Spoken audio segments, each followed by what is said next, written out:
All right, guys, gonna go through this Air Max install.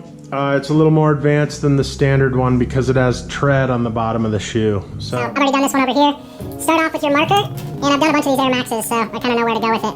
I like putting the spikes here. I'm gonna cut off these existing lugs, whatever, and then you've got to take off a little bit of this and a little bit of this, and then the other two can go right there. So typically you'd lay out the spikes if you have another brand of shoe and get them where you want them, upside down. I've already put shoe goo on these, a little blob of shoe goo, but you've got to razor off these existing ones. So I'll try to keep it in front of the camera. It's a little bit rough, but I'm going in with the razor. And you gotta be careful so you're not poking yourself. But you're cutting off these existing things. So then you've got a nice flat spot where you're gonna mount the spikes. That's critical. So you got rubber, and then you're creating a nice flat spot for the spikes. now I'm gonna take my drill, which makes it real easy. Put my hand inside the shoe.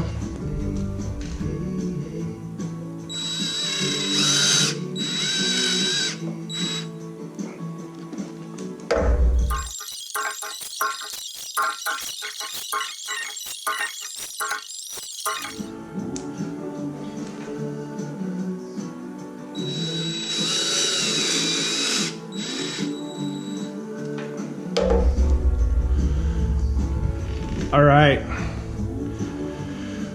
new Air Max Chicago Freshies, ready for the golf course.